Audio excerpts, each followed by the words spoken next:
Hi, my name's Moraene Roberts.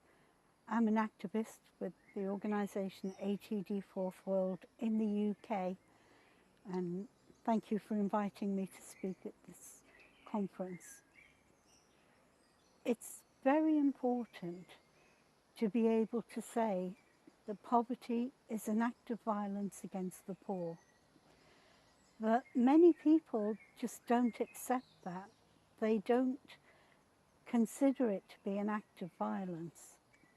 However, anything that denies someone the right to a normal human life is a violation, and it creates a cycle of violence in which people live.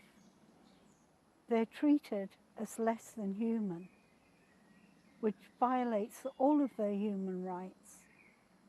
They are made to feel less than human, less than valued, and that internalizes a kind of anger within them, which can come out in how they treat themselves or how they behave around others or how they treat the system within which they live.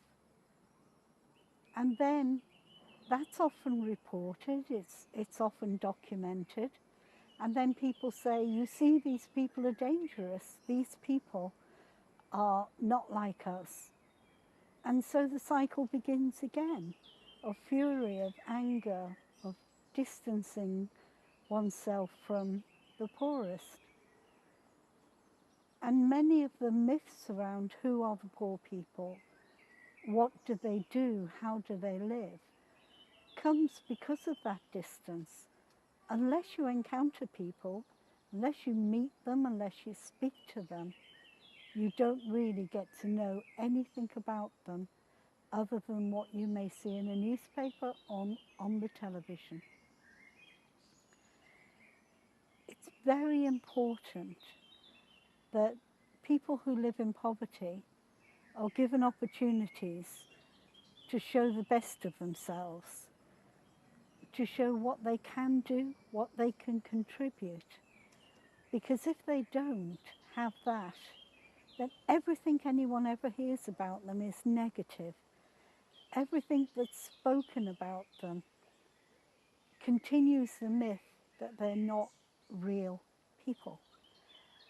When people are given opportunities to show the best of themselves, they grow, they grow. They are able to demonstrate what skills they have. When they're given opportunities to gain more skills, then they accept it, and it gives them a kind of dignity that they wouldn't otherwise have.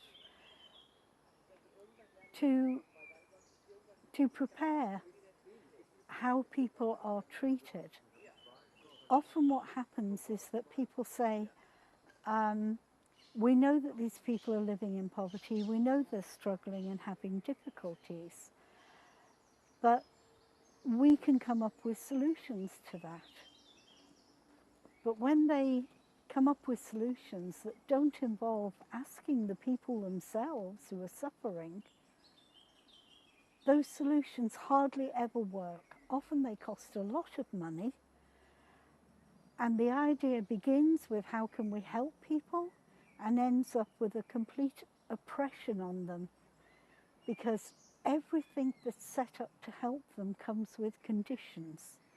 You must be at a certain place at a certain time, behave in a certain way, look a certain way, speak a certain way, act a certain way.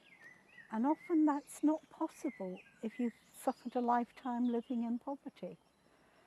And then people will, organisations, the government and so on, will say, look, we gave these people opportunity, they didn't take it, therefore their poverty is their own fault.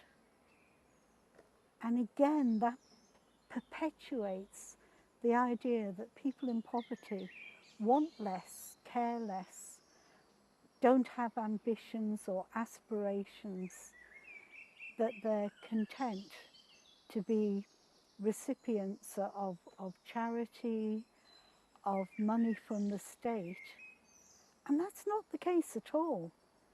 If you ask most people, they say, this is not a life, this is an existence. I want a life. And more than wanting a life, I want a life for my children. Most parents want better for their children. What wealthier parents want is better things, better places to go, better experiences.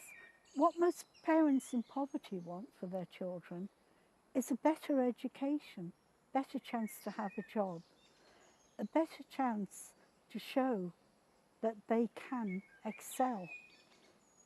And they're denied that again and again and again. What can be quite cruel is the fact that what's said about people in poverty is that they take from the state, from charities, and give back nothing. And that's such a falsehood, because amongst poor communities, who babysits for each other? Who feeds people when they have no money or no food? Who looks after the poor, the sick, when the state can't or doesn't? It's normally other people in poverty who do that. My daughter has been my carer for 20 years, and people say to her, why don't you get a proper job, a full-time job? Because they think what she does for me has no value. But without it, I couldn't live independently, I couldn't go to places, I couldn't do things. I would be dependent totally on the state. And then people would say, oh, she should look after her mother. So when you're in poverty, you can't win. No matter what you try to do, you can't win. An example I can give is when I was receiving a benefit, a non-work related benefit, I was told that if I continued to do voluntary work, I would receive a lower rate of benefit. If I gave up my voluntary work, I would receive £40 a week more. £40 a week is an enormous amount for someone who's living on existence money. But it meant giving up my freedom. It meant giving up my right to contribute. It meant giving up what gave me dignity and pride. It meant being imprisoned in my home, having more money, but having less life. And that's something that happens to lots of people in poverty. Even if they try to help someone else, if they're receiving a benefit and they say, my elderly neighbour needs some shelves fitted, or they need a babysitter, my neighbour needs a babysitter, so that they can go out of the house, or even a babysitter so that the poor exhausted mum can have a bath in peace. If someone reports that this person on benefits has done this, the assumption is they've been paid for it, and therefore they're defrauding the state. Immediately that's reported, their benefits are stopped, and they are left with nothing while it's investigated. However, when a big company defrauds society, when a political organisation defrauds society, there's very little repercussion to that. When a company decides to uproot from the UK and go to a country where they can better exploit people, pay them less, treat them badly, there is no comeback from that. That's accepted as meeting the market. You're allowed under market conditions to treat people really badly in a way that is quite criminal. But the slightest deviation when you're on benefits, the slightest attempt to do something for someone else, and you're penalised. And it can lead to imprisonment. It can also lead to you being destitute for so long that you lose your home, you become homeless. It can lead to you having to move away, losing all your friendships, all your connections. It can, when you are sanctioned or denied benefits, it can mean you can't pay things that you would normally pay. For example, your television license. Many parents can't afford to pay the television license, but not to pay it is illegal. And lots of lone mothers that we've spoken to have said their fear that if they're caught not paying the TV license and they are put in front of a judge, they'll go to prison. What we know of that is once they are imprisoned, their children are taken into the care system. They may be separated, put in different care homes, different placements. And then when the mother comes out with a criminal record, it's very hard for her to get her children back. And there is so much documentation about the damage that the care system does to the children. Again, it's one of those things set up with good intentions that ends up destroying people's lives. And it's so hard to climb back from that.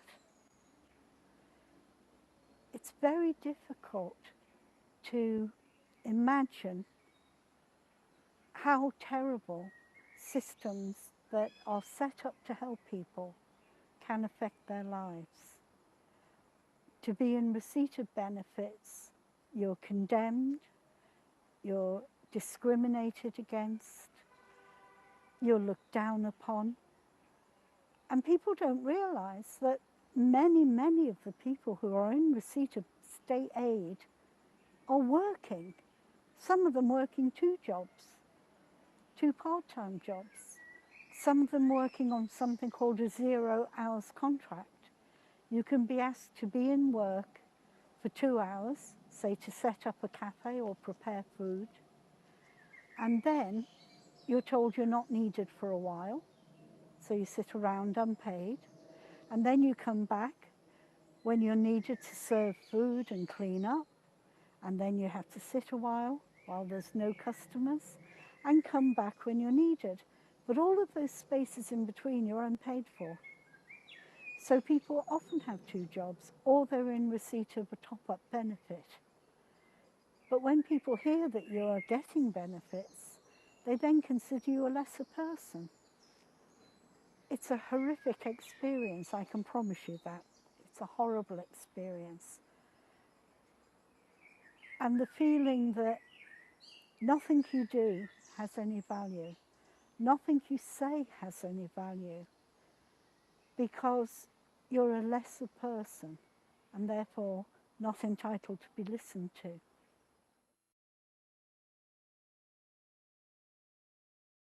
We realised that the things that were being said about us in the media were wrong, but we didn't know enough about each other to speak up. We worked together as activists, as ATD Fourth World activists, but we didn't socialise or meet each other otherwise. And so ATD Fourth World set up a residential in the setting of the house in Surrey, which is called Frimhurst, for us to spend time talking to each other about our lives. And what we discovered is how much we actually contribute. Almost every headline we could counter with an example of what people do. We're not scroungers, we do contribute. We have different actions that we take within our community. One young man mentors younger boys in his rugby club. My daughter is a carer. Someone else was working in a charity shop.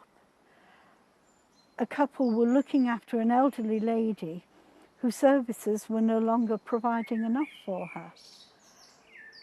And at the end of this, we had a list written up of what we do.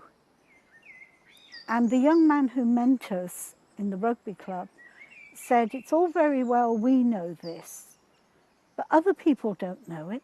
How do we tell them who and what we are? And that began a series of residentials for us to be able to have professional photographs taken, to write texts about what we do in our lives, what are the roles that we play in our family, in our community, and in political fields. What do we do? It began with that. It grew into an art exhibition, and it evolved further because the exhibition was never taken out without the people who were part of the exhibition going with it. And people would say, oh, that's your photograph, and you say you do this, how do you do that? We had opportunities to speak to people, to put a face and a voice to the photograph and the text. And then because there was a wider interest in that project, we started to get together in groups, not only ourselves, but other groups of people who are fighting poverty, living in poverty, and travel with the exhibition, but as a way of poverty experts, giving people a chance not to see professional poverty experts, but the people who live it and talk to us on a human level. And it's amazing how little people really knew about what life in poverty means. For example, we use the word sanctions, people being sanctioned. If you miss appointments at the benefits office, if you're late, if you phone in sick and the message doesn't get to where it goes, all of your benefits are stopped, all of them. You are left destitute until it's sorted out. And that's sanctions. But when it's read in the newspaper that people have been sanctioned, they think we've been told off. We've not been told off. We've been left to rely on food banks or starve. It's such an injustice. It's impossible to believe how unjust it is. But it's important that we are able to show the general public that a person in benefits isn't a person sitting watching television 24 hours a day, isn't someone with nothing to offer, isn't someone that refuses the opportunities to contribute. Often milestones are put in our way and that stops us. Again and again and again, the attempts of people in poverty to contribute are held back by the criteria by which they have to live to meet the means to get their benefits or to get help from social services or to get help from other organisations. And what's not recognised at all is what is that loss? What is lost not just to the individual, but to the wider community, to the world? We have something to give, and we should be able to give it.